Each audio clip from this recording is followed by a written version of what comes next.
Salam, peace be upon you. This is part 10 of episode 14, the Coherence license, gamma of W. And I'm going to speak to you in the simplest, everyday language I can, without losing any rigor and without smuggling forbidden things. Remember the firewall. Nothing happens here. No evolution, no time story, no causes, no meaning, no observers doing magic. This is just the condition under which anything can be publicly read at all. So let me begin with a feeling you already know. You have been in a noisy place, maybe a crowded cafe, maybe a market, maybe a family gathering where 5 conversations overlap. And someone is trying to tell you something important. Their mouth is moving. Sound is arriving at your ears. Technically, data exists, but you can't make out the words. You catch a few syllables, then you fill the gaps with guesses. And if you try to repeat what they said, you're not repeating the message, you're repeating your imagination. That boundary between I recorded sound and I extracted the message is the whole heart of part 10. Because this is the core danger in science, in philosophy, in every field that touches reality. We confuse having data with having structure. We think that because something was measured, it must already be interpretable. We think that because a curve looks smooth, it must be real. We think that because we can generate a pattern, the universe must have given it to us. Part 10 says, stop. Part 10 draws a hard line and gives it a name. Gamma of W. W is the window, the finite licensed view we are allowed to look through. Gamma of W is the coherence of that window, the legibility of the message through that window. And we introduce gamma minimum, the minimum coherence needed for a particular extraction attempt to be legitimate. Now listen carefully, because this sentence is one of the most important sentences in the whole program, and it is easy to misunderstand. Coherence is not a property of reality in itself. Coherence is a relationship between your window and what you are trying to read. The same underlying pattern could be perfectly coherent for one window and totally incoherent for another. The difference is not the universe changing. The difference is your access, your instrument, your boundaries, your noise, your processing, your exclusions, your passport. So the part 10 carry is simple and brutal. Coherence is the price of legibility. If you can't pay the price, you can't read the message. You can still collect the recording, you can still store it, you can still publish it as raw logs, but you are not allowed, not under episode 14, to certify structure from it. Now I want to make this vivid across scales, because this is not a physics problem. This is a human problem. This is a universe of measurement problem. Let's start small, everyday small. Imagine you're trying to read a street sign at night through fog. You point your phone camera, you zoom in, you take a picture. You have pixels, you have data. But the letters are smeared. The contrast is weak. Some parts are hidden by glare. If you stare long enough, your brain begins to see letters that are not there. You start to recognize the word you expect. You become certain. And then your friend takes one step to the left, or the fog shifts slightly, and now the sign reads something different. Or the same word collapses into a blur again. That is a low coherence window. The sign may exist. The letters may be perfectly sharp in clear air. But inside your window, your access is not good enough to certify the message. Gamma minimum is the line where reading stops being reading and becomes guessing. And here is the discipline of the compiler. The compiler is allowed to say only two things. Either the window is coherent enough for this extraction and we proceed, or the window is not coherent enough and we refuse certification. No shame, no drama, no mythology, just not licensed. Now scale up. A microscope. You put a sample under a microscope and you think you see tiny structures, perhaps the outline of an organelle, perhaps a small feature on a cell. But your lens has limits. Your lighting has artifacts. Your sample has blur. And in that region, your structure changes when you change the focus by a hair. That is not a discovery. That is not structure. That is the edge of legibility. In Part 10 language, gamma is low. Maybe the data exists, but it is not licensed for structural claims of that order. Now scale up again. A telescope. You collect faint light from far away. You make an image. You see a shape. You publish a claim about a feature. Another telescope sees something else. Another processing pipeline yields a different shape. A small correction in background subtraction flips the result. Again, the universe may be there, but your window is not coherent enough for the claim you're making. Now scale inward again. Brains. People love to claim they found a pattern in brain data that explains something deep. But brain recordings can be extremely noisy. They can be full of movement artifacts, sensor drift, external interference. And without coherence discipline, we can pull out beautiful stories from noise and call it science. Part 10 refuses this. Part 10 says, before you interpret, prove the window is legible for what you want to read. Now scale to society. Economics. You see a line go up for 3 months and call it a trend. You draw a curve, you fit a model, and it looks convincing.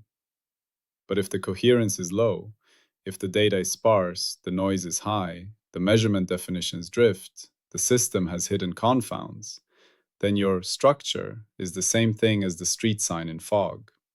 It's your brain completing the pattern. In every domain, the same law. Data is not structure. Recording is not reading. Now here is the painful truth. The heartbreak that Part 10 must install in us. Noise can produce beautiful patterns. Not ugly patterns, not obviously random patterns. Beautiful patterns. The kind that make you want to clap. The kind that make you want to say, we found it. This is why coherence discipline is not optional. Let me give you 3 simple examples you can hold in your mind. First, the random walk. If you generate a sequence of random steps, up, down, and you draw it as a line, you will see trends. You will see breakouts. You will see support and resistance. People build entire careers reading meaning into those shapes. But many of those shapes are not structure. They are what randomness looks like when it is drawn. Second, faces in clouds. Clouds are not trying to draw faces, but your brain will see them. And once you see the face, you can't unsee it. Your certainty increases. Your confidence rises. But the cloud did not contain the face as a stable public structure. It contained a pattern that your brain could map to a face. Third, the dead salmon story. Researchers famously showed that if you scan pure noise with enough statistical fishing, you can find signals in places where no living brain is operating. That is not because the salmon was thinking. It is because the window was incoherent and the extraction method was not disciplined enough. These examples are not to mock anyone. They are to teach something harsh about us. Humans are pattern-finding machines. We can hallucinate structure from noise better than almost any creature. So in a universe where measurement is finite and noisy, we need a rule that protects us from ourselves. That rule is gamma minimum. Now I need to say this in the strict episode 14 language, but spoken for audio. Gamma of W is the coherence of a window W. Gamma minimum, which I will call gamma min, is the minimum coherence required to certify the level of structure you are trying to extract in that window. And here is the license. If gamma of W is greater than or equal to gamma min, then extraction is eligible. If gamma of W is below gamma min, then you may keep logs, but you must not certify structure. That's it. Now, you might ask, what exactly is gamma? Is it one number? Is it a formula? Here is the simple truth. Gamma is not one magic number for all sciences. Gamma is a family of coherence checks, like a set of "are we actually seeing?" questions. But for the compiler, we don't need a single universal formula. We need a universal discipline. You must define the coherence checks appropriate for your extraction attempt. You must measure them. You must justify the minimum thresholds. You must log them in the audit trail. And you must accept refusal when they fail. So let me give you the simplest coherence checks in human language. And then I'll give you the formal spoken label for each. Coherence check 1. Is the signal bigger than the noise? That is the classic signal-to-noise ratio. In audio terms, can you hear the voice above the background? Coherence check 2. Do independent instruments agree? If two thermometers in the same room disagree wildly, something is wrong. If two detectors looking at the same phenomenon disagree in incompatible ways, you don't have stable structure yet. Coherence check 3. Do different legitimate processing methods give compatible results? If you filter the data one way and see a pattern, and filter it another way and the pattern disappears or flips, then the pattern is not stable under redescription. It is not licensed. Coherence check 4. Does the pattern persist under repetition in similar conditions? Not forever, not across all time. But under repeated trials with similar passports, does it show up again? Coherence check 5. Is your instrument capable of resolving the thing you are claiming to see? If you claim you can read tiny print from 100 meters away with your naked eye, the problem is not philosophy. The problem is resolution. You are trying to extract structure beyond your window's capacity. Now, spoken in compact compiler naming. Gamma 1, signal-to-noise coherence. Gamma 2, cross-instrument coherence. Gamma 3, processing robustness coherence. Gamma 4, repetition coherence.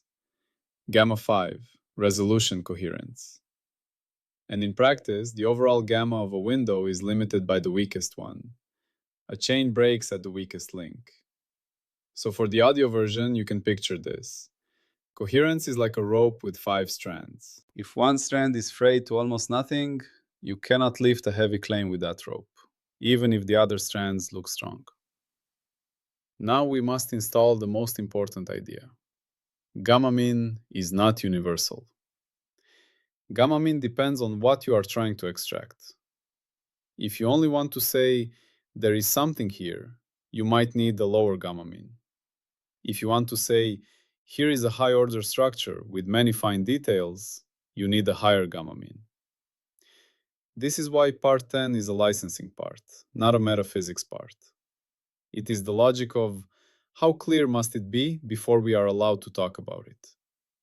Now let me connect this directly to our episode 14 toolchain, because we must keep the compiler spine alive.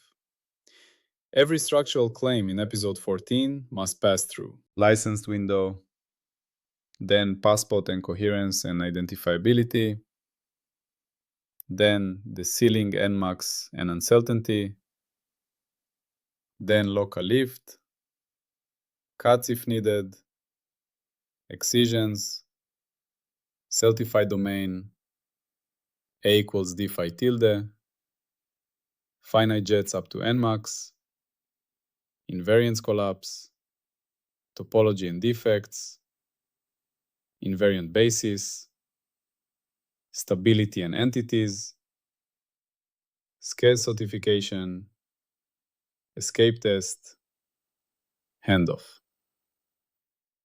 Part n sits early in that chain, right where many fields collapse. Because if coherence fails, everything downstream becomes fake. You can compute derivatives of noise. You can compute topology of noise. You can build entities from noise. You can do mathematics all day. But you are doing mathematics on the wrong thing. So coherence is not decoration. Coherence is the permission slip for the entire extraction engine. Now I'm going to show you, in the simplest way possible, what failure looks like as gamma falls. Because part 10 is not only about pass or fail. It's about how do failures look when you are below the threshold. This is important because it gives us predictions without dynamics.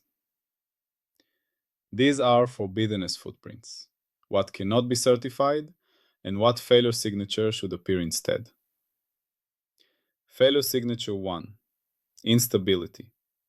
You change something small, a filter setting, a threshold, a tiny part of the window boundary, and your result changes a lot. That means your structure is not stable under small variations. That means you're reading fog. Failure signature 2. Non-repeatability. You run the same kind of measurement again with a similar passport, and the pattern disappears or changes in unpredictable ways. That means you do not have stable structure. You have a fluctuation. Failure signature 3. Instrument divergence. One instrument sees a strong effect, another sees none, another sees the opposite, and the differences cannot be reconciled by known calibration or window differences. That means coherence is not sufficient for universal certification yet. Failure signature 4. Overfitting. Your extraction method becomes so flexible that it learns the noise pattern of your instrument rather than the structure of the world. This is when you predict your dataset perfectly, but fail on new datasets. The pattern you extracted was your measurement system, not the phenomenon. So part 10 predicts something powerful. As gamma drops toward gamma min, these failure signatures increase, and below gamma min, these failure signatures dominate. That is what below threshold means in practice. Now, I can hear a smart listener asking, but sometimes we can extract signals buried under noise. Yes, and this is where people get confused and think they have defeated the coherence rule. So let me be precise, in a way that respects the compiler. There are techniques that can extract very weak signals. For example, a lock-in amplifier can detect a tiny signal buried under huge noise by using a known reference frequency. Cryptography can turn noise-looking text into a clear message if you have the key. Some sampling methods can reconstruct a signal from fewer measurements if you know the signal has a special kind of simplicity. But notice what all of these share. They do not break coherence. They change the window. They add lawful structure to the passport. They add prior constraints that effectively increase legibility. In everyday language, if you know exactly what kind of voice you are listening for, and you know exactly what rhythm it has, you can pull it out of a noisy room better than someone who doesn't. But that doesn't mean the room was coherent for everyone. It means your method carried extra lawful information that becomes part of the passport, and the effective coherence of the extraction increased. So these are not counterexamples. They are reminders that coherence is always relative to a defined extraction attempt. Now we must introduce the gates. Because episode 14 does not run on inspiration, it runs on gates. Part 10 has 3 gates at the heart. Gate 1. Gamma greater than or equal to gamma min. This is the coherence license gate. If gamma is below, extraction is refused and reclassified as raw logs only. Gate 2. Uncertainty quantification. This gate asks, did you price your uncertainty honestly, including the fact that coherence may be close to threshold? If gamma is barely above gamma min, your error bars must reflect that. You do not get to speak with the confidence of a clean window if your window is marginal. Gate 3. Replication gate. This gate asks, under similar passports, do independent attempts yield compatible results? Not exact identical results, because nothing is exact, but compatible within the uncertainty budgets. If not, then your coherence claim is suspect, or your extraction is not stable, or your passport has hidden differences. Now, to keep this audio friendly, I'll give you one image to remember the three gates. Think of a bridge. Gamma gate. Is the bridge strong enough to carry the weight of the claim? Uncertainty gate. Do we know how strong it is and how close we are to the limit? Replication gate. Can other builders build the same bridge and carry the same weight? If any of these fail, you do not drive a truck across the bridge and call it safe. You either refuse, or you downgrade the claim to a weaker one, or you rebuild. Now let me show you how this changes the culture of science in a way ordinary people can understand. Right now, many fields treat statistically significant as a magic spell. They treat a p-value like a passport. But a p-value is not coherence. A p-value can be small, even in low coherence windows, if you fish long enough, or test enough hypotheses, or quietly adjust your analysis until the data confesses. Coherence discipline says, I don't care how exciting the claim is. I don't care how clean the graph looks. Show me the legibility. Show me the cross-instrument agreement. Show me robustness under processing. Show me repetition. Show me resolution. Then we talk. Now, because this is the holophase program, we must keep the phi language present without turning it into equations on a screen. So let me say it in spoken math. Phi is a cyclic comparability field. You can think of it as a phase on a circle, assigned to events. The only public statements are about differences in phi, delta phi, within a licensed window. When I say delta phi, I mean the comparison between two events yields a phase difference, and the whole extraction engine takes a comparator graph, events and comparison edges, and tries to infer stable structure from patterns of delta phi inside a window. Part 10 says, before you do that, confirm the window is coherent enough for the order of structure you want. Because if your delta phi comparisons are too noisy, too inconsistent, too unstable, or too dependent on your processing choices, then what you build will be a castle made of fog. Now I want to give you one compact coherence report template, but spoken and human, because this is part of the audit artifact. Every licensed extraction must attach a coherence report that includes 1. Which window W you used. 2. The measured coherence gamma of that window for your extraction attempt. 3. The chosen gamma mean and how it was justified. 4. Your margin, how far above or below threshold you are. 5. The failure taxonomy if you are below threshold, or the replication conditions if you are above. In simple speech, here is what we looked at.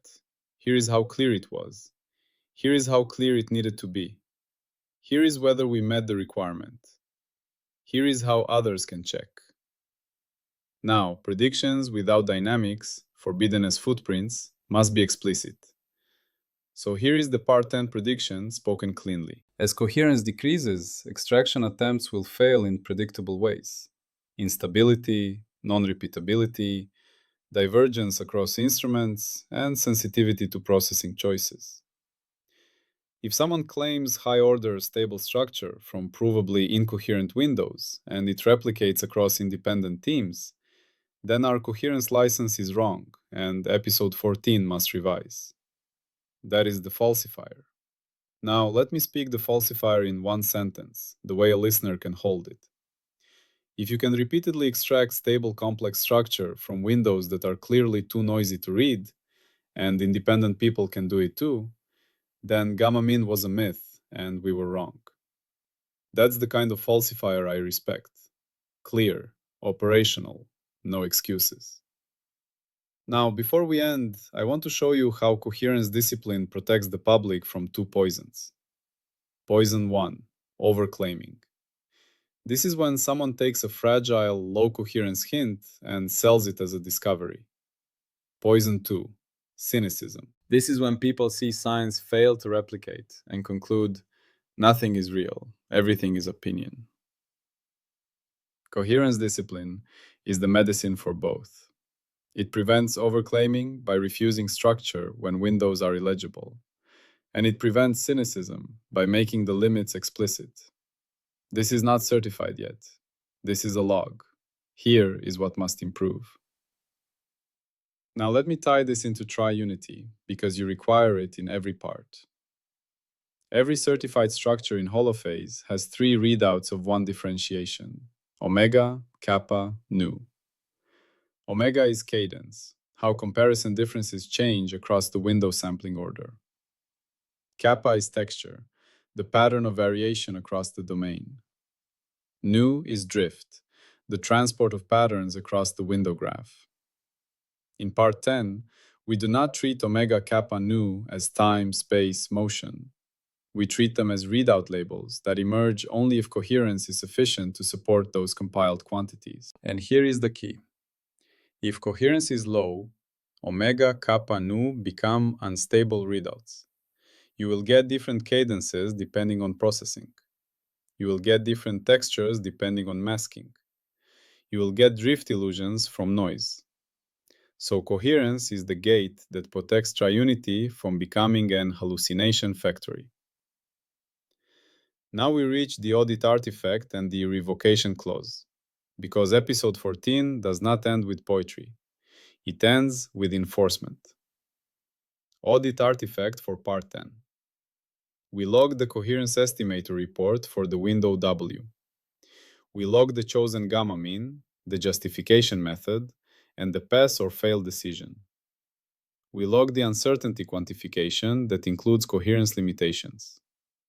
We log replication attempts or the reasons replication is not yet applicable. And if the claim is refused, we log the failure classification: instability, non-repeatability, divergence, or processing sensitivity. Now the revocation clause, spoken clearly. If gamma of W is below the justified gamma mean for the type of extraction attempted, then all structural outputs from that window are void. They are reclassified as raw logs only. If later audit shows gamma was misreported, thresholds were unjustified, or coherence limitations were excluded from uncertainty, the certification is revoked and the event is sent to the negative archive with a refusal certificate. Now I want to leave you with the carry line, the line you can repeat anytime you hear a claim that sounds too confident. Coherence is the price of legibility. And here's the everyday translation. If you can't hear the words clearly, you are not allowed to publish the story of what was said. You can publish the recording. You can publish that you tried. You can publish the conditions. But you cannot publish the message as certified. That is part 10. And now, because we have coherence, we are ready for the next gate: identifiability. Because even if the window is clear, we still must ask: do we have enough distinct information to support the complexity of the structure we want to claim? That is part 11. But for now, the compiler has spoken. Below gamma mean, logs only. Above gamma mean, extraction may proceed, with uncertainty priced and replication demanded. Always, peace be upon you.